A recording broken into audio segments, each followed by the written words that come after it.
Welcome to the Apex Energy Podcast. I'm your host, Sam Al-Qattan. Today, my guest is Richard Miller. How are you doing today, Richard? I am doing well. Thanks for having me, Sam. Great. Do you mind, just before we start, giving just a brief introduction of yourself and what you do? Sure. I'm a licensed clinical psychologist here in California, as well as a licensed marriage and family therapist. But for the last couple of decades, I founded the iRest Institute and developed a particular form of meditation based on ancient principles. And it's been rolling out around the world. We've got about 6,000 teachers now in 25 countries. We do a lot of work with special populations like veterans, homeless, people who are experiencing trauma, depression, cancer, as well as teach retreats that emphasize awakening to our essential nature. So you might say we're A to Z in terms of meditation here. Okay. And so iRest stands for Integrative Restoration, right? Integrative restoration meaning the original protocol that iRest came out of is called Yoga Nidra. Yoga meaning somebody who is awake and embodying their most essential nature as an integrated human being. And Nidra, while it's a Sanskrit word that means sleep, it represents a changing state of consciousness. So that would mean Yoga Nidra is a person who is embodying that awake consciousness, no matter the state of consciousness that might be present. So we could be in waking, we could be in dreaming, we could be in grief, in joy, but the underlying essential equanimity, you might say, would always be present. And when I started working with the military in 2000, around 2001, 2002, they said, we're not meditators. We don't do yoga, so call it something else. So I renamed it Integrative Restoration. Integrated because I think meditation and the way that I teach it helps us become fully integrated human beings on friendly terms with our body, our senses, our mind, our emotions. So we have that ability then to respond rather than react moment to moment. And the word restoration meaning restoring us to that underlying essential nature. Some people have referred to it as the peace that passeth all understanding. So the military came back to me and said, oh, we can do integrative restoration. And then back then, everything was iPads and iPhones, so why not iRest with the little I, which represents the sense of ego, to put it in its proper position, and rest, meaning the restoration of our essential nature.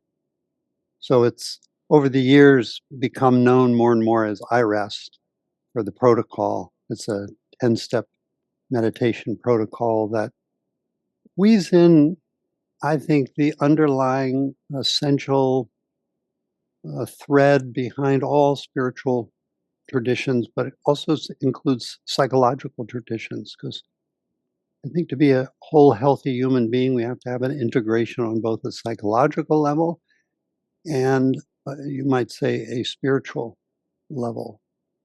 So we have a integrated soul, you might say, with all of our personality aspects, but that we're able to find and feel a deep sense of kindness and compassion moment to moment in all that we do. And as I mentioned before, an underlying equanimity that is unbreakable.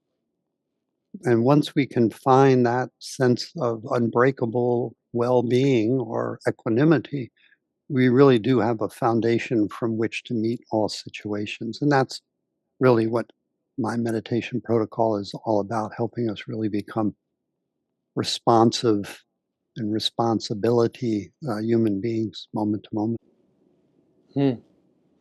Richard, you pointed out something really interesting there, which was kind of transitioning from the East and bringing on, traditions or practices that are traditionally used in that part of the world into the West, and requiring yourself to kind of shift the language a little bit. I'm personally a practitioner who works in the Middle East in Kuwait, and I found it to be very helpful for people to meet them where they're at, culturally speaking, right? It's not something that can just be extracted like a medicine or of some kind and mechanistically implanted in a place where it perhaps has not originated within.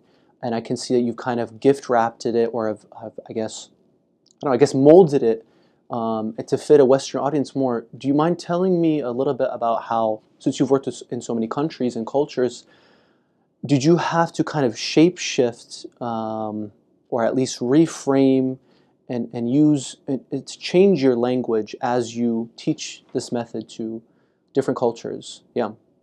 I think it's an important consideration. Um, I respect when we come into a different cultural setting, and that could be different cultural settings, say within the United States where I live, but also when we come to France or England, or we've actually had students from Kuwait and the Middle East, that we really adapt the protocol to meet the person, as you say, where they are. So we're respecting their culture, their age, their economic and socio setting that they're in. So we do look at vetting our language to meet the people that we're working with. And that was especially so when I started out teaching this back in the early 70s. I had learned it from Indian teachers from the Far East, from India. And as I began to teach the principles that I had learned to my Western audiences, I quickly began to realize there were a lot of cultural stereotypes, you might say, that belonged in the Indian culture, which weren't necessarily translating over to our culture here. So I used the basic structure, but I started, instead of telling a person what to feel or what to sense, as I was taught, I started instead asking them, what do they feel? What do they experience? So, for instance, in the original protocol, there are certain archetypal uh, imagery that comes from the Far East that doesn't map very well over here to a Western culture. So when I came to that part of the protocol, which was calling for imagery, instead of telling them to see particular images or colors or sounds, I started asking them what colors, what sounds, what imagery came to them spontaneously. And what I discovered was the protocol became, I would say, 1,000% more potent when I Mm. started adapting it. And that's what we do. So we come into a particular milieu. Say, when I was coming into the military, we started learning their language and we started inserting their language into the protocol. One of the places is early on in our protocol, we ask a person to explore, we might say, what is the theme of their life? If they were at the end of their life looking back at their life, what would they like to say about how they lived their life? I call it their deepest heartfelt wish. When I started back in the 70s, I called it your deepest heartfelt prayer for your life. But I had a lot of people coming from different religions where that didn't work for them. And I said, so what would you call it? And they said, how about desire, our greatest heartfelt desire for our life? And I said, great. But when I went to the military, they said, we don't do desire. I said, well, what do you do? And they said, we do mission. I said, okay, what is your deepest heartfelt mission for your life? And I was just with another group and they threw out those words. And I said, well, what would you call it? And they said, our deepest wish for our life. So just a small change from prayer to desire to mission to wish uh, has a deep impact when we're working with different populations. And so we've done that when we've come to, say, Japan, we've come into some East Bloc countries, we've come into China. The language that we might use in English doesn't always adapt. So we're looking for different words that resonate. So in some cultural languages, words like essence, presence, being, and awareness have total different reflections. So we have to find suitable words that represent the concept that we're trying to teach. But basically, what I've seen is our willingness to use different language with the different groups that we work with. Um, it feels like the door opens to us. We're not coming in and saying, oh, we're the white knight and we know what to do, and here's the best. We're looking for what is the best for the person we're working with always. I think that that is very respectful when we come in and work with anybody. Hmm. Okay. Um, so I kind of in my head, as an iRest practitioner, have tried to like boil it down, the effects of iRest that a person can gain from this method. And I've come to the conclusion it does two important things. And I want you to let me know if you agree or if you'd like to add something on. First thing it does is it allows for a very deep state of rest, right? And this deep state of rest is essentially a light form of, slow wave sleep or NREM sleep, in which the physical properties of the body during our sleeping hours are rejuvenated. Memories are consolidated. The immune system is kind of just like replenished. Everything is just kind of healing and booting up and allowing ourselves to be awake in the other 16 hours of the day. And the second part is very similar to REM sleep, or many people refer to it as dream sleep. This is mostly where dreams occur within REM sleep, where the mind kind of goes wild. The frontal lobes of the brain are shut down or down-regulated. The emotional centers are, highly upregulated, and the person is left with these strange simulations of very joyful, exciting things and very scary things at the same time, in the form of nightmares. And there's this leading kind of idea in neuroscience now that the brain, what it's trying to do is it's trying to error correct or prepare the person psychologically and physiologically for these potential scenarios that could occur, right? So there's this like creative thing happening during dreams, and I just found this to be so similar to this aspect of iRest in which we deal with sensations, emotions, and thought patterns, and play with opposites and so on and so forth, and even this kind of inner resource. So what do you think of that? I mean, I know I threw a lot at you, but does that resonate? Would you want to correct something, or would you want to add something on as well? Oftentimes, practitioners of meditation are asked when they get a little sleepy, when they get a little drowsy, to open their eyes, to wake themselves back up, to not go into what you're calling those kind of sleep states during meditation. They're trying to stay present and alert. In our approach to meditation, we're learning to, you might say, be able to surf any state of consciousness we may find ourselves in and be able to find our way through it. So, as you say, in the first part of the protocol, because we emphasize a lot of body sensing, gentle breathing, the body can settle into a very restful state where the hypnagogy of the first stage of sleep begins. We can see imageries that may pass spontaneously.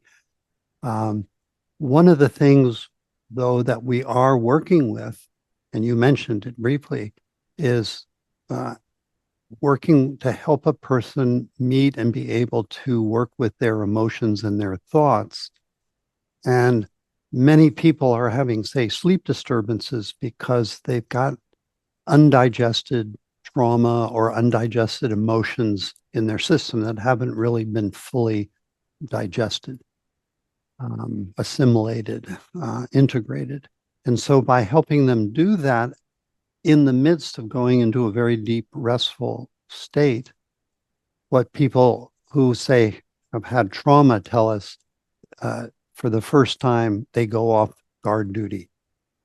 Because if you have undigested material and you start to go to sleep, the psyche may keep you up more towards a wakeful state in a vigilant kind of way. So by working with emotions and thoughts, we're able to help a person stop being so vigilant and learn how to work with emerging material.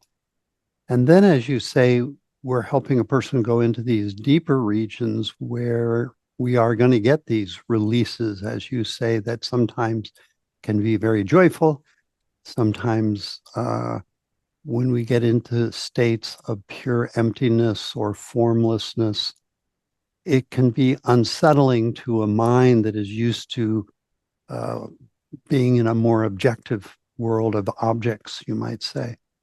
So a person can find themselves in a deep sense of emptiness, which at first can feel a bit alarming, but slowly as they adapt to that state of consciousness, they're recognizing that the states of consciousness that are happening during the meditative state are coming and going, and yet there's something about us, call it a witnessing presence, that doesn't come and go. And so people start to find a very deep sense of stabilization or regulation, even in the midst of times when the system is becoming unregulated. So there's a paradoxical learning, you might say, that's occurring where in normal life, we don't like being out of control. Meditation, at least the way we teach it, is helping a person to feel a sense of in control, even when states in their body or their mind or states around them in the world are going out of control. They're able to meet it from a much more stable, in control, responsive place within them. But as you've mentioned, we are learning to surf all these different states of consciousness, including dream, and even when dreams drop away, dreamlessness, so that we can discover this quality, if you want to say it, of an unchanging essence, that as the objective movements fall away more and more, and we're left just with that underlying quality, we have the ability then to explore it just as we might explore a thought or an emotion or a sensation, this underlying essence, we're able to really explore it and see it as something that's always been here. It's ever present, and it's the underlying, you might say, ground out of which all of our experiences are arising. And as we fall more into that ability to experience it, I would say that's where the deep movements of peace and ease and equanimity begin. But you're right, we are learning to surf all the different states of consciousness, all the different states we'll experience in waking, all the states we'll experience in dreaming. And there's an important consideration here. You're bringing us to the neuroscience here, because we store our memories in places in our brain that are where we actually are meeting present time experiences. And what we've come to see is every time we visit a memory, the memory is actually changing.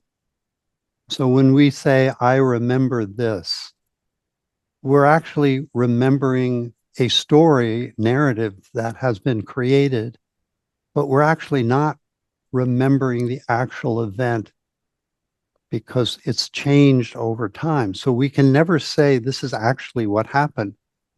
That has a big import for people, say, who have had early life or later life experiences that have led to trauma or post-traumatic stress in their bodies. We can help them heal their memories. So it's like we're going into their past and actually healing the past as well as healing them in the present moment. I can't tell you how many people I've seen over my lifetime of therapy and meditation who've been in car accidents, plane accidents, acts of terrorism or war, where as they work through the memories, they even may even begin to doubt, did they actually live through that experience? Because it loses all the emotional charge. They may have a slight memory of the event, but it no longer has the carryover that it did before. Meaning we can heal. Most people think of healing in the present time, but we're healing both in the present time, but also healing a person's past that then they can carry with them into the future. So, when properly understood, meditation is an incredible vehicle for both healing, present day health, and this quality of awakening to this deeper peace and equanimity. So, you landed a lot of questions on me. I've given it back to you in a lot of different ways. Yeah, Uh, I'll come back great. to you and ask, how does that land? And is there more from your questions? Um, no, definitely a great answer, and it just speaks to me. There's different ways of conceptualizing what you're saying. But I think maybe, I mean, for some people, they would rather use, say, unconscious and use more psychoanalytic terms. And I wanted to see if, would you agree and say that, okay, so Freud said that, you know, dreams are the gateway to the unconscious, right? And he's got this whole dream therapy that he came up with, so on and so forth. So from this perspective, if we're kind of dipping our toes a little bit into that sleep state, can we say that we are like um, consciously or kind of turning the intelligence of the unconscious towards specific problems that we are facing in our lives? Is that a good way to conceptualize it, do you think? That's a wonderful way. We are in the practice diving into the deep unconscious. I tell people when they start to meditate, everybody's kind of looking for a lovely, wonderful, joyful feeling.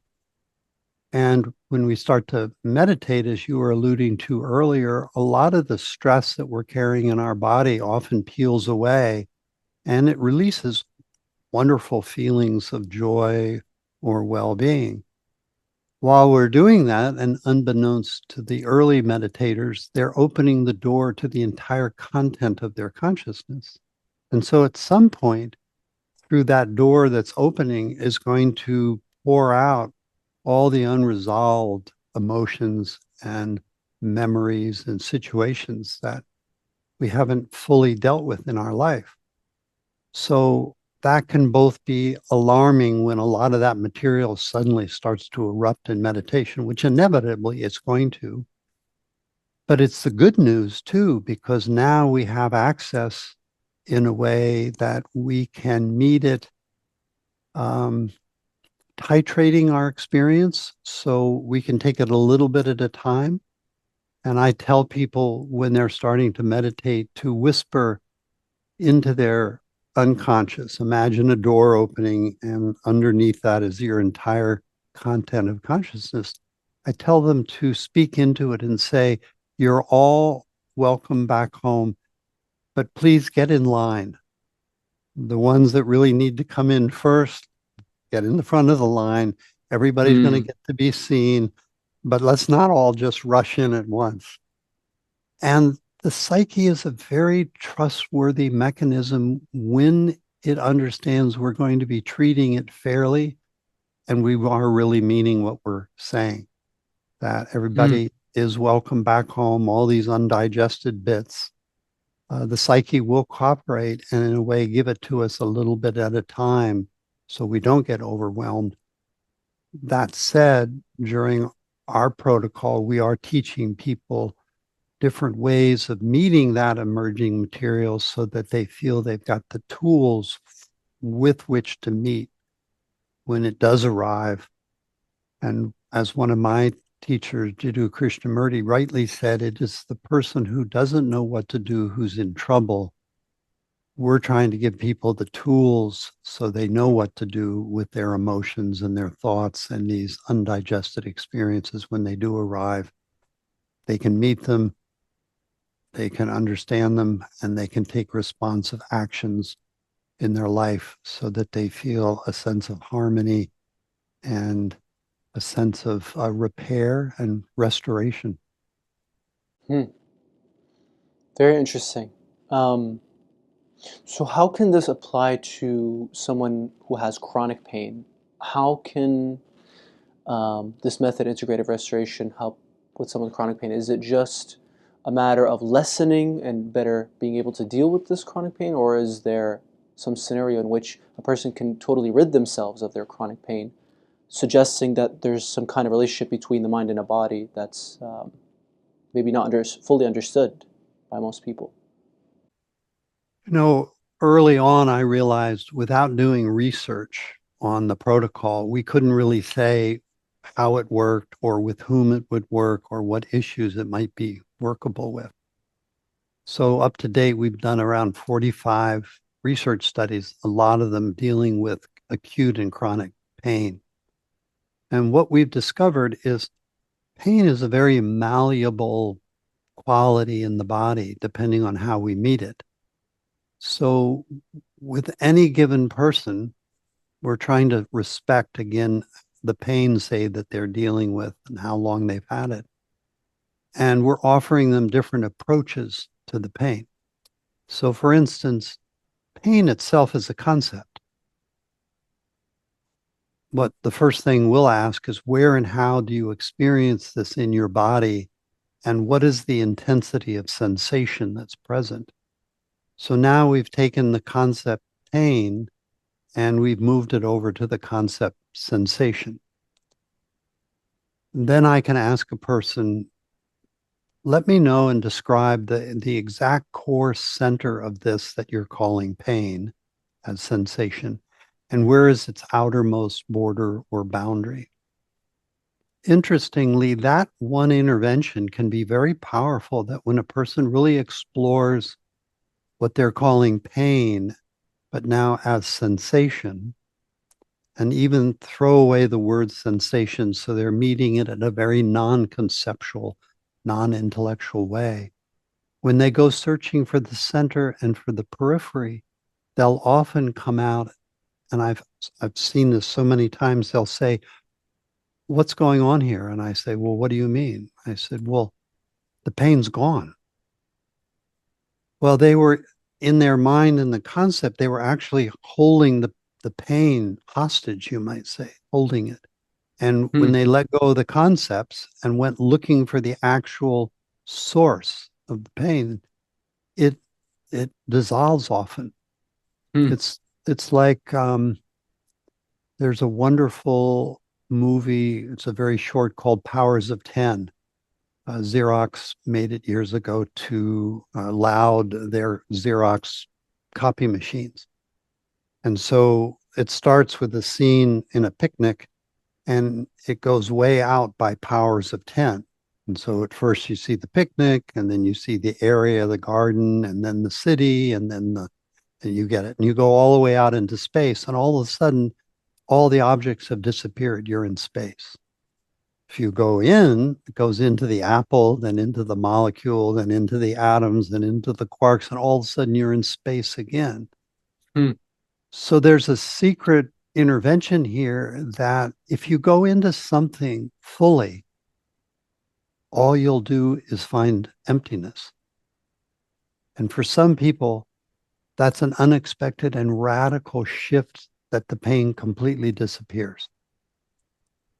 With other people, we will say, when you meet the pain, is there a particular image, color, or sound associated with the pain? So we'll get that association that is particular to them. And then we'll say, if these particulars were no longer present, what would be here instead? What might their opposites be? And so then they'll find opposite qualities. And what we've seen is when a person contemplates opposite, say they feel the pain in their body in a particular way, then they find an opposite sensation or quality and they feel that. Then they go back and forth and then hold both at the same time. We're actually shifting brain states from what we might call the default mode into a defocused or present centered mode of the brain, which disrupts the pain pattern. And there again, people can find a moment of complete relief from the pain when they're contemplating opposites at the same time. They'll again exclaim, "What just happened?" because the pain has lessened or gone away completely. With other people, we might say, well, let's take a journey. If you could be anywhere in the world on vacation right now, where would you be? And they'll pick a spot. And then we'll create an imaginal scene. Well, what's happening is we're replacing the emphasis on the pain with the imaginal scene, which gives them a break from the pain. Basically, what I'm saying is pain can be met in many different ways, and there are different channels in the body. And so we can, in a way, turn the channel to a different narrative that isn't pain and get relief. Sometimes people are carrying pain that's long been resolved, but there's a psychological element that's still unresolved. When that breaks open, the pain disappears. Hmm. So we never know what the correct intervention is. We're trying and giving people resources and helping them discover what works best for them. So with pain, for instance, we've got about 6 or 7 or 8 different ways of meeting it. And we can keep teaching the person these different interventions so they come to the ones that work best for them. Because for some, the pain will resolve, gone forever. For others, they may have an intractable pain, but now we're giving them resources with which to meet it. And again, when we know what to do, it often lessens our fear, our anxiety, and just that alone goes a long way towards helping a person say with chronic pain that we've given them tools. And so their anxiety lessens a lot because they know what to do now to help them manage or navigate the pain that may be there for the rest of their lives. Hmm. There's this saying, if you name it, you tame it. And there's this study I read recently, I think it's by Dr. David Spiegel, who finds that under MRI scans, people who are able to name whether it's an emotion or even pain, chronic pain within their body, um, it seems to have actual physiological effects on brain regions such as the amygdala and the limbic system, just by virtue of naming and identifying it. So it might sound strange to a person hearing that, and even for me, it sounds, how can that be? But um, there's a lot of studies to back it up. I'm sure you have. Do you have any as well?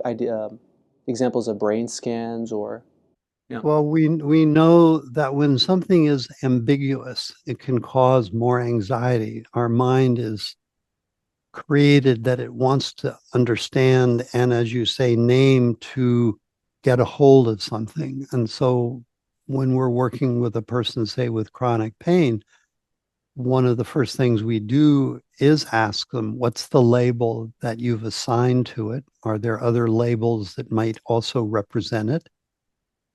But also somatically, where and how are they experiencing it in their body? What's the location? So in that naming and exploration of it, we're kind of pulling it more and more out of the unconscious into a very conscious consideration.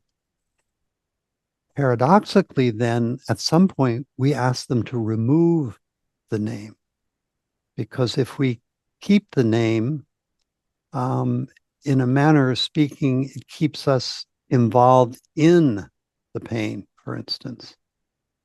So by having them name it at first, we're in a way helping them organize it in such a way that it can diminish some of their anxiety and bring it more into full conscious awareness. But then we want to let go of the name. So now we're meeting it non conceptually in our firsthand experiencing of it. And as we do, often it will either dissolve or it will offer us understandings of what is related to it in terms of things we may need to change in our life or shift. And when we get those deep intuitive understandings and we engage them, say the pain is no longer necessary. It was simply a messenger trying to reveal something to us. And when we get the revelation and say thank you, the pain has said, I've served my purpose. I'm no longer necessary. So again, we never know what we're going to meet when we go diving into something like pain, whether it's physical or emotional or psychological, but we're trying to look at it as a messenger. So in our approach, when someone comes in with pain, paradoxically, we're not trying to get rid of it. We're first trying to listen to it as a messenger and trying to understand what's the message that it might be trying to offer us in terms of a intelligent action, that when we discover the action and take it, the messenger has served its purpose. So there's a wonderful statement you may have heard me remark to from an ancient Upanishad, the Brihadaranyaka Upanishad from India. It says, whenever we refuse our experience, whenever we try to separate from our experience because it's overwhelming or we don't want it in our life, when we do that, we're going to start to feel some internal stress. And if we don't catch the stress, it'll turn into anxiety. The anxiety will turn into fear. In other words, it's trying to call us back to the immediacy of what it is that's wanting to be met.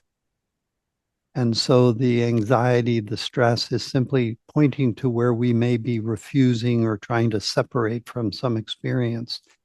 And the moment we come back and we re-meet it, those messengers of stress and anxiety fall away. They're no longer necessary. And it can be really quite disarming to a person who's carried tremendous anxiety or fear or chronic pain in their body, and all of a sudden it's gone.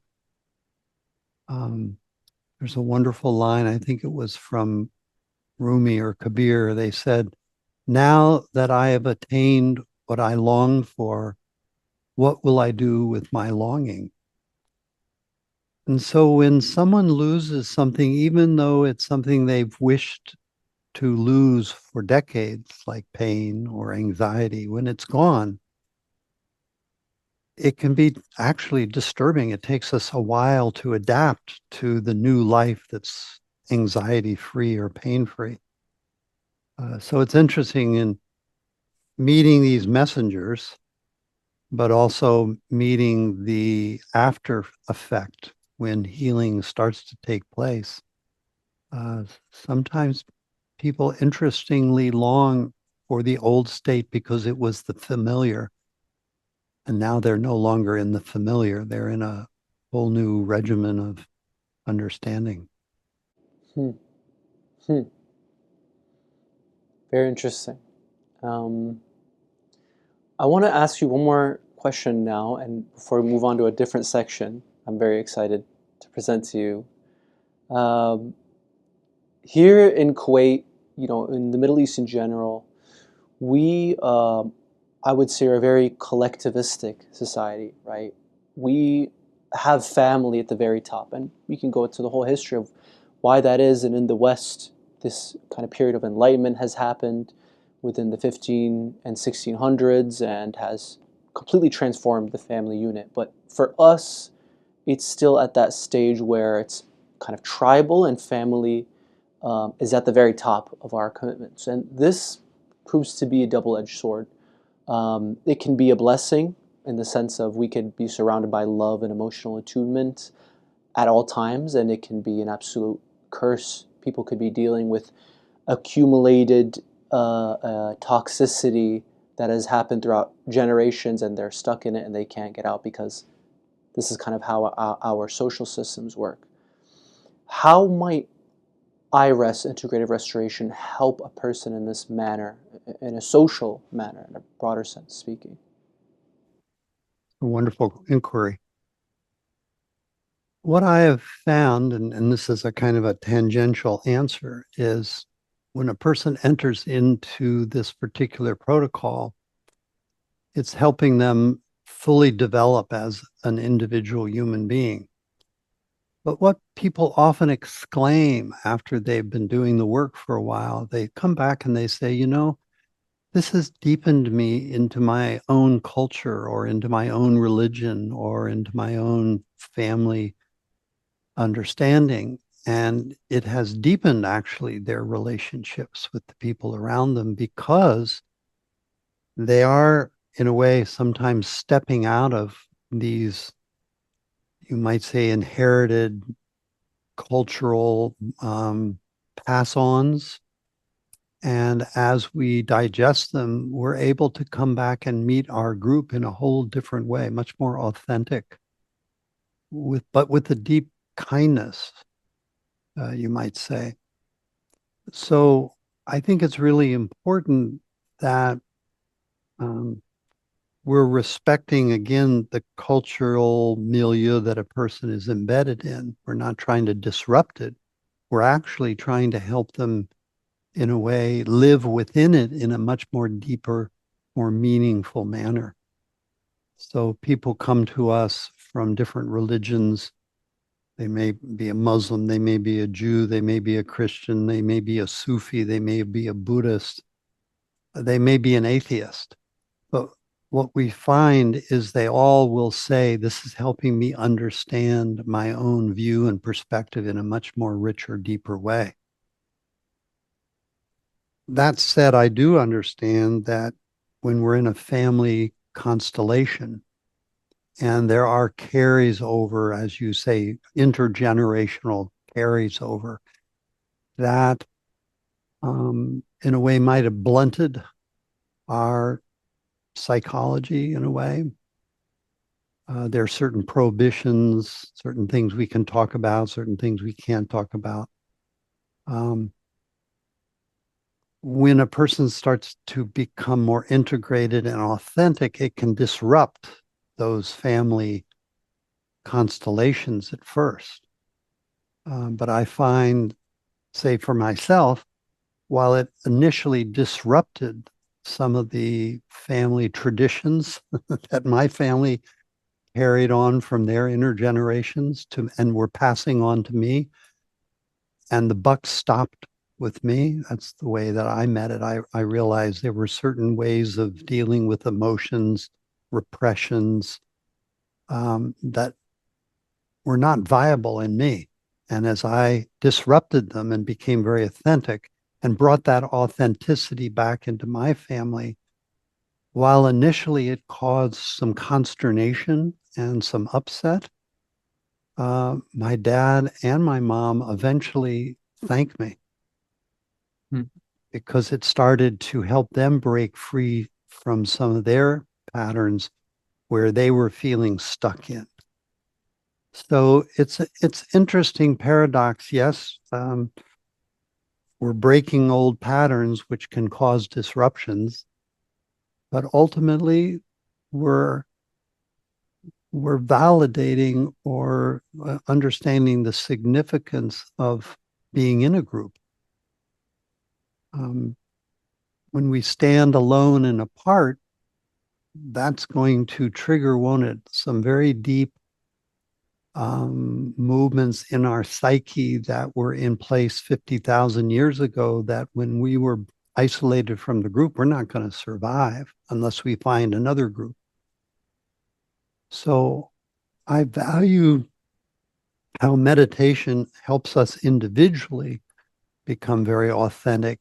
It also helps us understand our place in the group and how to navigate in a much more authentic way the groups that we do find our way into. And I will toss out that as we call it wake up more to what we have as a capacity as a human being, we will often find new members and find a new group that is, in a way, a deeper tribe that we belong to of this kind of awake authenticity that then we bring back to the other groups that we're working in. Hmm. The way Okay. that I would say I grew up in a particular social network, which I'm very comfortable in certain ways, and in certain ways not comfortable in. And then I found a whole nother group that I'm solidly comfortable in. So I can navigate between, you might say, the two cultural groups that I'm a part of, the one that I was born in and raised in, and the one that I discovered. And I can comfortably navigate both. Hmm. Hmm. And without those practices, you maybe would have not had the same result without the practice of deeply inquiring into yourself. Um, I actually say that the first teacher I had saved my life by helping me learn how to work with emotions and thoughts and the inherited beliefs that I got from the culture that I was raised in, and to break free of those, but then to return in a more authentic way. So it's not like we're breaking free and leaving, we're breaking free and then coming back within hmm. and seeing how to be the newness that we are in that old culture that may cause disturbances, but ultimately conserve it. Hmm. Do you mind saying a little bit about that first teacher and your experience and how he saved your life, you said? Yeah, I was volunteering in a psychological clinic, wanting to learn the art of doing psychotherapy with people. And I met a woman who had just come from the Far East. She had grown up in a Buddhist community. Her mother had also taught her yoga as a child. And she had been privy to Western teachers in the field of psychology. So she came with this wonderful integration of Eastern and Western concepts that I met her, and she actually said, "What are you doing here in the clinic?" And I said, "I'm looking for someone to teach me." And she said, "Well, I'm looking to teach somebody. So why don't we get together?" Well, when we would work with individuals, we would come back after seeing someone in therapy and we would do a debrief with ourselves about what just happened in the room.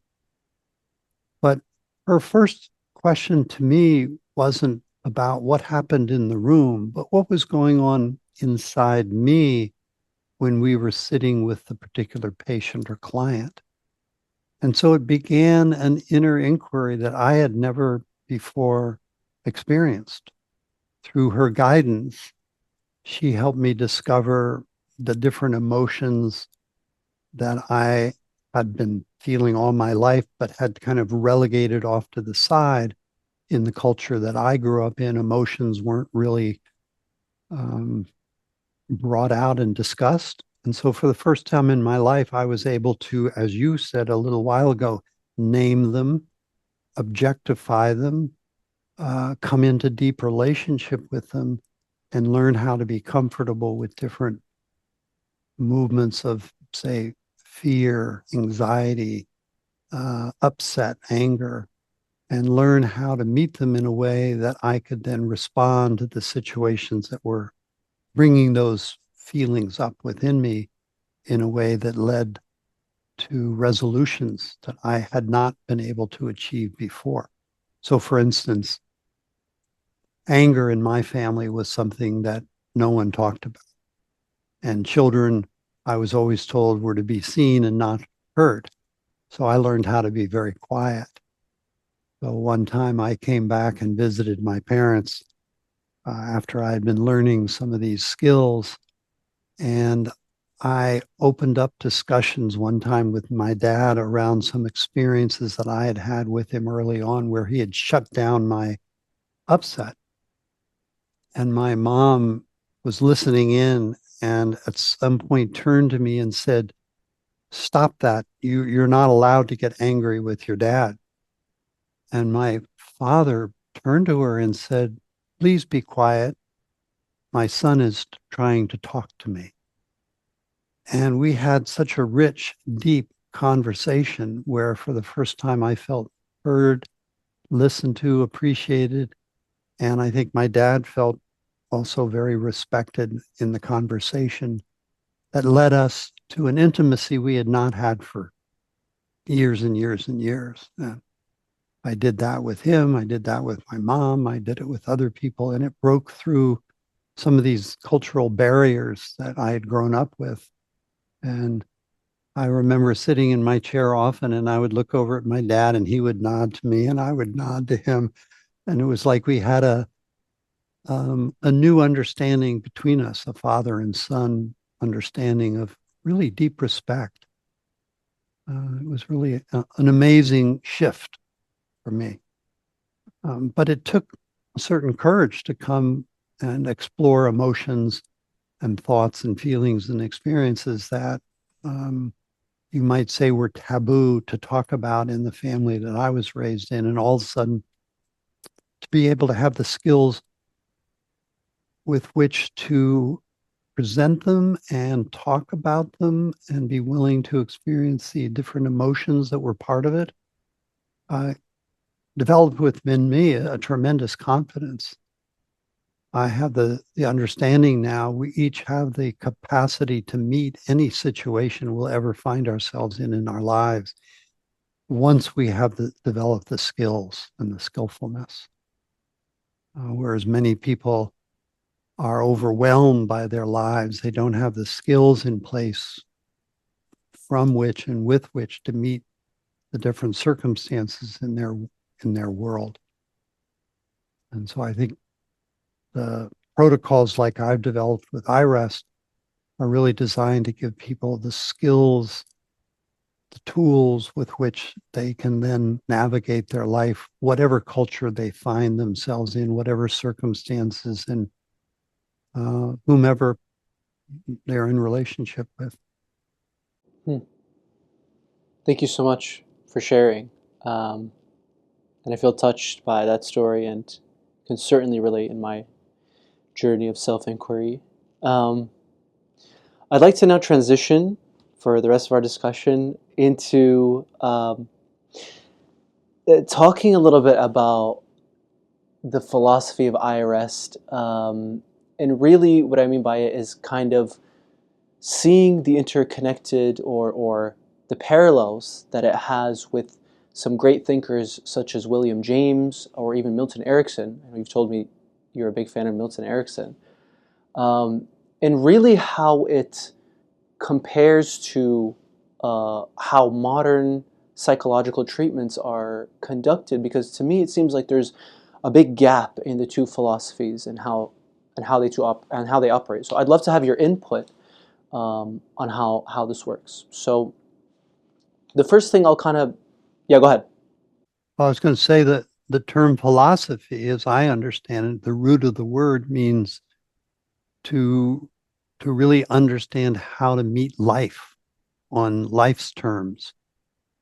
Um, Often people come to me and they're saying, "I want this, I want this, I want this," and I'll often ask them to turn it around and say, "Ask the question, what does life want?"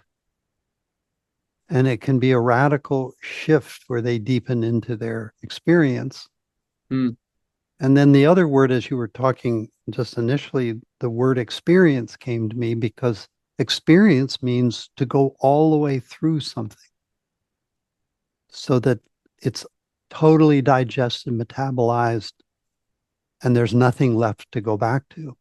So I think philosophy and experience are two very important words. One that is saying we want to meet life on its terms, and we want to be able to go through every experience and out the other side of it so that there's nothing left behind dragging us back into the past.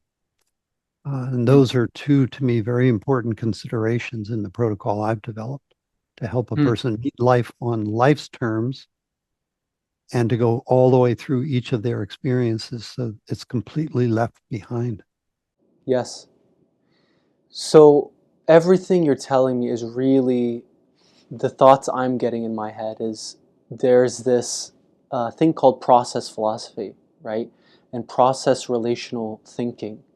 And it's typically applied to the physical sciences or to biology. And one of its biggest proponents was Alfred North Whitehead, the philosopher, mathematician. So he applied, instead of a mechanistic way of conducting science, which was kind of very static and looking at things in isolation, he applied a process relational way of studying the world. Process meaning, instead of something being locked and frozen in time, it's a continuous story unfolding. And relational meaning, you kind of blur the lines between the observer and the observed. It's not so much this separation, this mind and matter separation in which modern science is, its philosophical assumptions are based on. Instead, we are directly participating, and there are many proponents. I mean, you could even say Johann Wolfgang von Goethe is a process relational thinker. I would say the same thing for Milton Erickson and William James. And I want to give some examples, but I would say the same applies to what you have created as iRest, right? And instead of it being kind of the separation between the patient and the practitioner, it's a process relational approach. Would you agree with that? Tell me, what are your thoughts on that? You and I are sitting together in a process, and we've already been changed. We are not the same people who arrived in this conversation some minutes ago. Everyone, I feel, is in process. So we're verbs, not nouns. And what I find is people bring, say, to meditation or to therapy, a particular narrative about themselves. And that narrative often is so tight and restricted. It's like an image that they have fitted themselves into that they no longer fit into. And so it's causing some measure of discomfort or suffering. And interestingly, by doing what we've been talking about, naming it, whatever it is, pulling it out of the unconscious in a way, objectifying it, we're changing the narrative in the process of doing that. And by having someone talk about their pain while they're actually experiencing it.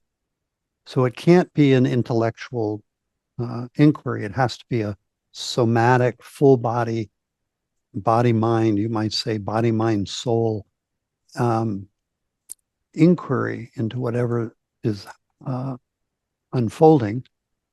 By that very nature, the process that we're in is causing a spontaneous evolution, transformation, change, however you want to say it. So, yeah, I think of ourselves not as nouns, but as processes, as continually digesting and opening in new experiences. So, yeah, we're very much in a process. And what I'm trying to do when I meet a person is understand their process and enter into it with them. And here's a very important secret, you might say, that I was taught by my very first teacher. And she took it from the work of Carl Jung, which is if you have a particular narrative that is keeping you constricted, and I join you in it, not to get rid of it or to talk you out of it, but I join you in it and have you describe it fully to me, you will describe yourself right out of that narrative into a new narrative. So the statement was in Jung's life when he was a resident psychiatrist. He was in an institute and he met two people in the institute who believed that they were Jesus. and they met in the hallway and they had long conversations about being Jesus and carpentry and all sorts of conversations. One of them walked away as Jesus and the other walked away as a carpenter because you can't have two Jesuses. The one who walked away as a carpenter some months later left the institute. The one who still felt that they were Jesus was still in the institute. Mm. Meaning, if I join you so completely in your experience and you're describing it, you will talk yourself right out of that into a new experience. And this is the way I worked in a mental hospital for a while. And so when someone would be in a psychosis, I was often asked to come in because they knew that somehow I had this secret that was so helpful. I would actually work with the person to join them in their psychosis. And as I did, and we were both standing in the same place, if I continued to stay there, they would start to talk themselves out of the psychosis. It's a Mm. very interesting phenomenon. Two people Mm. cannot stand in the same place. One has to shift. And so if you're able to hold that equanimity, that ground in the midst of such a psychological affair, you might say, uh, that other person is going to be starting to shift into a new way of being. And Mm. so, in my approach with iRest, we don't meditate to change ourselves. We meditate to learn who and what we are, and in that learning, in that process, there's a there's a radical transformation that happens automatically. So Mm. when someone comes with pain or suffering, I'm never trying to help them get rid of it. I'm actually trying to help them understand it. And in that understanding, the transformation occurs spontaneously. Mm. I don't know about you. I have no idea where I'm going to be a minute from now. And so when I meet someone, say you, I don't know what you need. I've got no clue. So my desire is to join so deeply into conversation with you when you're exploring yourself, you'll have a very deep exploration and come upon what you're needing spontaneously. So I'm kind of like the catalytic agent. The catalytic agent doesn't get changed through the reaction. It stirs the reaction and then it's left over at the end almost as it was at the beginning. Although we do know, as we're talking, if and when I enter into another person's process, I'm also transforming. Mm. So we're both Mm. in the process. Mm.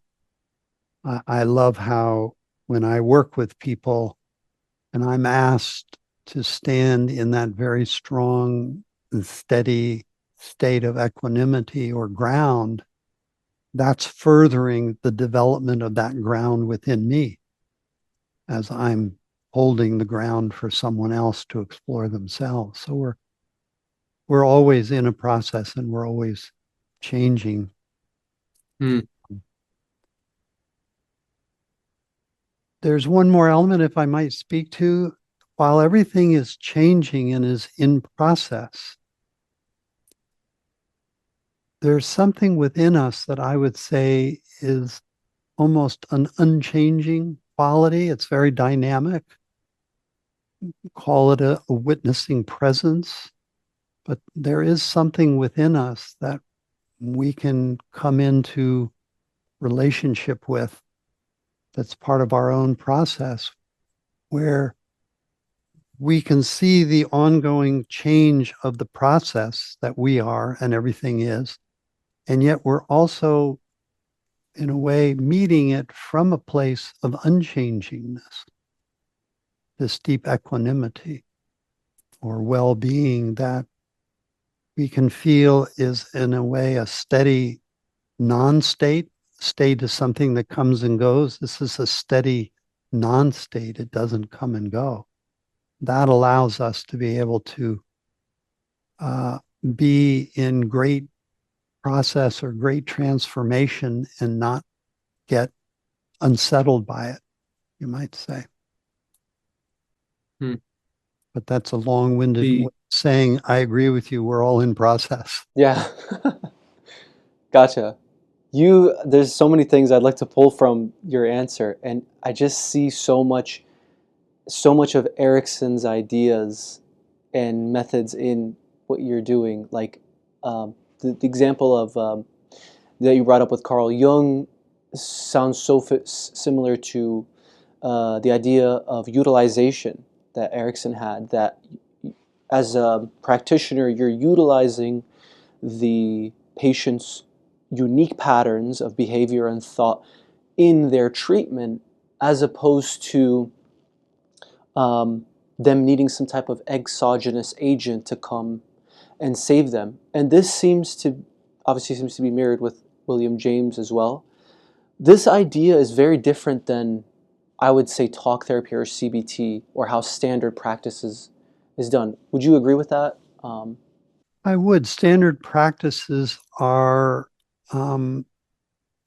based on a philosophy of developing a healthier sense of self, a healthier egoic way of being in the world. Um, but that strategy is often looking at a person as needing to change. And while I'm the first to admit that we go through changes, we want to be careful we're not, in my metaphor, over and over rearranging the furniture on the Titanic.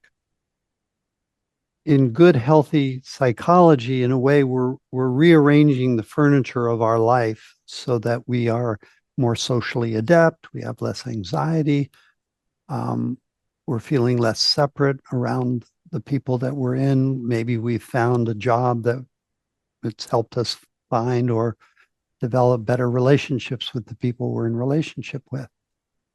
And that tends to be the form that Western psychology meets a person in. Certain looking at how do we change.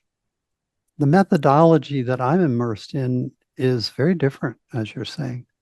We're not looking at how does a person need to change. We're interested in the narrative that they've created and are living in and out of, and helping them explicate that narrative, because we know as they do, because they're in process, transformation is going to unfold naturally. So I'm not coming to a person wondering how they need to change. I'm more interested in the narrative in which they're living that is causing the suffering that they're experiencing, helping them understand the depths of it. And I know that as they do, if we're not just exploring it intellectually, but how it's also manifesting in their body, cellularly, you might say, somatically, then that transformation and that change is going to happen. But we're also exploring and helping them meet something within themselves that I would say has always been whole and healthy and never been harmed or hurt and doesn't need healing. So I take the example of one fellow in one of our studies. He was a veteran with severe PTSD. And as he went through our program of iRest and helping him work with his narrative, he made a very interesting remark. He said, you know, every treatment modality I've ever been in before for my post traumatic stress has always emphasized what's wrong and needs to change. You're the first program that starts with what's right about me. And that has made all the difference. So there's a way that we can meet a person from what I'll say their wholeness, their underlying okayness, something about us that cannot be hurt, harmed, injured, and doesn't need healing. And if we can make even the smallest recognition of that and feel it, it gives us a sense of stability then to begin to meet what does need to change. But then paradoxically, we are doing the work from our wholeness, not to become whole. if that makes sense. Whereas in Western psychology, it looks at people as made out of pieces that they're trying to reassemble into a wholeness. We're not. We're actually helping people make contact with that innate wholeness that already exists within them. And then from that ground of wholeness, meet, we might say, what is broken and does need healing. So we Mm. differentiate between the body and the mind, which may need healing, and this sense of self that is a basic wholeness and okayness. And as one woman said, returning after her first initial session with me, and then that initial session, I helped her locate and embody for a little bit of time that sense of wholeness. And she came back the second week and she said, you know, that sense of wholeness, that sense of basic okayness, it lasted for a little while and then it dissolved and I went back into my depression. But she said, for the first time, I feel there's hope. You've given me a Mm. sense of hope. And so in each of the sessions, when we worked, we would start by contacting that native ground of wholeness. And then from that ground of wholeness, where she felt okay, we began to look at what was shoring up the depression, what was keeping the depression in place. And slowly we discovered interventions that she was refusing to take in her life. And when she put down the refusing and started to undertake actions that she needed to take, the depression, which had been serving the purpose to keep pulling her back to make those actions, when she finally did, the depression had no more reason to be there. It dissolved. Mm. And now she was able to claim both her innate wholeness and step into her life in a more authentic way, taking the actions that she had been postponing that had been leading to the depression. And now she was a whole, healthy, action oriented, in process human being, we might say. That Beautiful. leads me actually to reflect on your word process because, say, take her as an example, or the fellow with PTSD. In a way, while they were still in process, they had become stuck in a way. Their process had stopped. And the depression and the post traumatic stress disorder were kind of call them back to these places of developmental arrest, as we call them in psychology, where they were stuck in a particular narrative and they weren't able to be in their process. And so by calling them back, helping them see the actions they needed to take, it re-engaged them into their process of authenticity and helped ameliorate the symptoms that they had been experiencing. So when someone is suffering, given the language you're using, I could say, there's somehow their process has stopped in some way, that there's a rigidity that has started to come into their system that is causing the distress, that once they land back in their process and the actions that they've been postponing and they start to take those actions, they're back in their process. And then the healing just unfolds. Um, the thing I'm aware of is when people are often called back into those actions that they've been postponing or refusing, it can sometimes initially become scary because it is putting them back into their process. And it may mean they need to change their job. That's what was happening to that one woman. She had created a job for herself that basically she had grown out of. It was no longer viable. It was holding her in a very static, unprocessing position that was leading her to feel depressed. And when Mm. she finally took the action, she actually sold her business. And the business, paradoxically, what's so funny, rehired her back. But now instead Mm. of running the business, she was being hired by the business and she got all of her engagement back and her happiness back. So she actually didn't have to leave the field that she was in business in, she just changed her relationship to it, and that made all the difference. Other people Hmm. sometimes have to leave their jobs, have to leave and turn into new businesses or new relationships. We never know where we're going. Hmm. Um, and I guess the final thing I'll say is we as human beings, I don't think we like being out of control. We have a preference for being in control. But if we're really in our process, we're radically out of control because we don't know where we're going from moment to moment. So, meditation, in the way that I teach it, paradoxically, is helping a person feel comfortable being out of control, which paradoxically gives them a sense of control, even though they know they don't know where they're going. None of us know where we're going to be a minute from now. And when we become really radically comfortable in being in process, I think that's where the real richness of life comes, or the real depth of aliveness uh, comes, because there's always a freshness and a dynamism that we're in. Hmm. Hmm. Yeah. I think there's a lot of things that resonate there. I mean, William James has this idea of obviously functionalism, adaptation to one's environment, intelligence. He defined it as uh, a being or an organism being able to reach a goal in different ways. Um, I'm getting these ideas of cognitive flexibility. I'm not sure who this is from exactly. I think this might be pulling this from some neuroscience, but how people within mystical states or whatever psychedelic experiences, meditative experiences, experience this flexibility that allows them to break out of rigid neural patterns within the brain. And essentially, depression is kind of like this frozen state that the person keeps going in.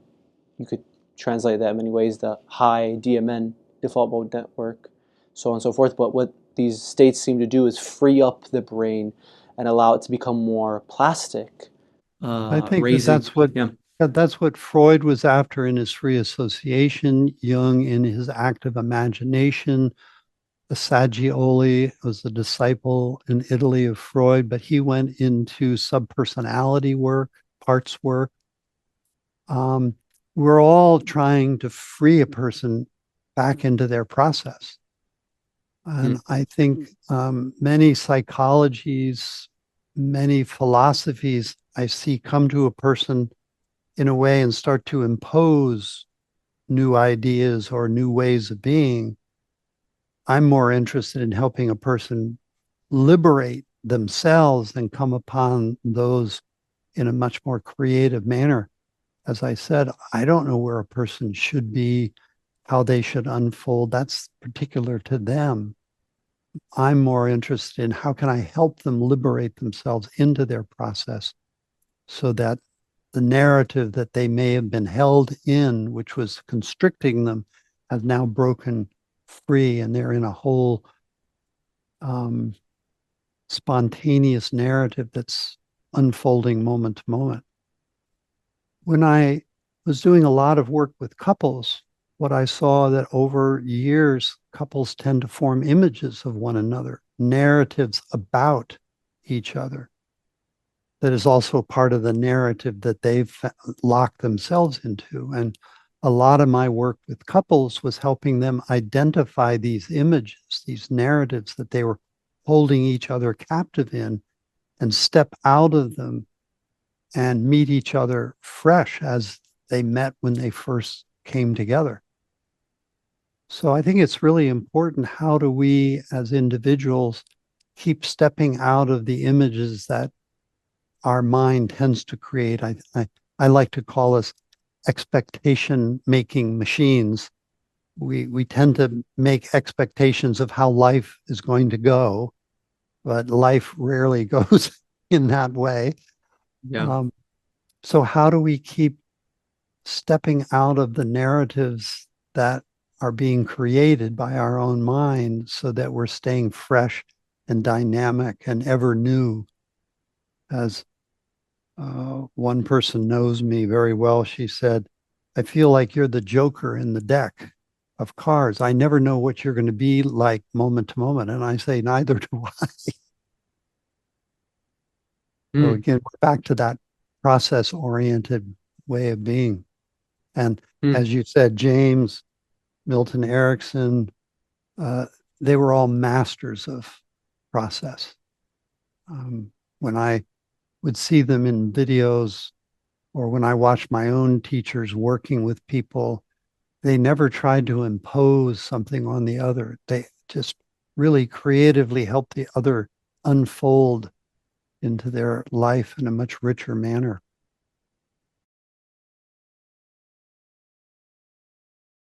It's funny too, because I often find when I meet a person, like when I'm doing a training and I'll do an individual dyad with someone, and I'm just staying and helping them surf their process, and these transformative moments happen. And to me, it's just natural. But for someone watching from the outside, it can sometimes feel like magic. Like, how did that just happen? This person who'd had chronic pain for 15 years is just saying that it's all gone, or the person who came in with this trauma is saying, I no longer can find the trauma that was undermining me. It can look like magic from the outside. Milton Erickson, you'd look at him and you kind of wonder what just happened. This person had this transformative moment, and all he's doing is telling a story. So we know that magic happens when we're able to really get into the process and not try to manipulate it in any way, but just join with it, and then it will unfold very creatively. mm. Okay, Richard. Um, Thank you so much for joining me. I really, really enjoyed this, and I really admire your work and obviously use your method as a practitioner, and hope to see what I learn as I go along on this journey. Well, thanks for inviting me in, and it's fun to acknowledge now we're both very different people than when we started. Yeah, I definitely would say so. Yeah. Okay. Well, thank you so much and have a good rest of your day. Yeah, thanks a lot, Sam.